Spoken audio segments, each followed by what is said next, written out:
అమ్మా ఆ డాడీ నా సౌండ్ వల్ల నీ చదువుకైనా డిస్టర్బెన్స్ అవుతుందమ్మా. ఏం లేదు డాడీ, నేను హోంవర్క్ చేసుకుంటున్నా.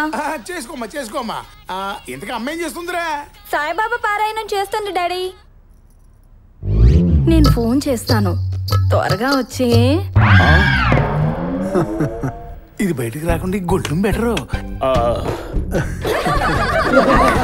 చిచ్చి రావే నా జమ్మర్ బుస్సా. పర్రే రావే. చూసారా సార్, తల్లికి తెలియకుండా పిల్ల, భర్తకి తెలియకుండా భార్య, భార్యకి తెలియకుండా భర్త, ఎవరి పనుల్లో వాళ్ళు బిజీగానే ఉన్నారు సార్. ఈ సోషల్ నెట్వర్క్ల వల్ల ఇల్లీగల్ కాంటాక్ట్స్ పెరిగిపోయినాయి సార్. మానవులిలా కామంతో కళ్ళు మూసుకుని ప్రవర్తిస్తుంటే మా దేవదూతలు ఏం చేస్తున్నారు? దేవదూతలు ఎవరు సార్? నిత్యం దైవ ధ్యానంలో గడిపే బాబాలు. మానవులకు బుద్ధి చెప్పవలసింది వాళ్ళు కదా, మరి వాళ్ళేమి చేయుచున్నారు? ఏంటి బాబాలా? వాళ్ళకి భగవద్ ధ్యానం కంటే బాలికల ధ్యానమే ఎక్కువ సార్. ఏమది? అది కూడా మీరే తిలకించండి. చిత్రగుప్త ప్రభు, బాలికలతో బాబా భాగవతం. నమస్తే అండి. నమస్కారం. మీరు ఇక్కడికి ఎందుకు వచ్చారు? నాకుడు బాబా మహిమ వల్ల నాకు కూడా సంతానం కలగాలని ఇక్కడికి వచ్చానండి. ఎప్పుడు వచ్చారు? 2 రోజులు అవుతుందండి బాబా దర్శనం కోసం, ఇంకా అవ్వలేదు.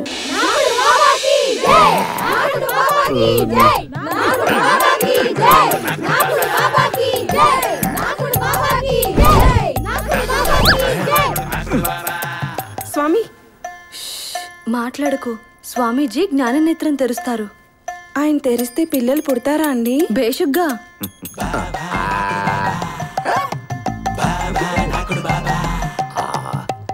ప్రభు, వీడికి అన్ని అవయవాల్లోని నాలుగు ఒకటే కరెక్ట్ గా పనిచేస్తున్నట్టుంది.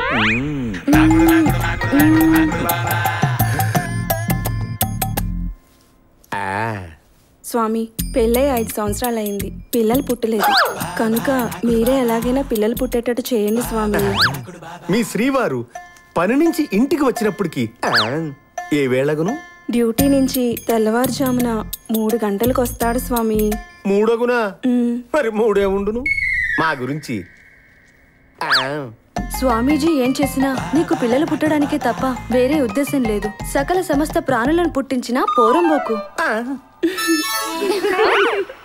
క్షమించండి స్వామి. నోరు తడబడుచున్నది. నువ్వు వెళ్ళి నాకు అయినది. ఎంత కాలానికి స్వామి? నీకు పిల్లలు పుట్టాలంటే నేను నీ పొత్తి కడుపు మీద తాకాలి. మీరు ఎలాగంటే అలాగే స్వామి, నాకు మాత్రం పిల్లలు పుట్టాలి. అయ్యో, నేనేం చేసినా నీ కోసం, నీకు పిల్లలు పుట్టడం కోసం. ఏంటి స్వామి ఇది? అయ్యో, ఏంటిది? ఇక్కడ కూర్చుని ఏం సుఖం ఉంది నడువుని తప్ప, భూలోకంలోకి వెళ్ళి బాబాలా బతికితే బెటర్.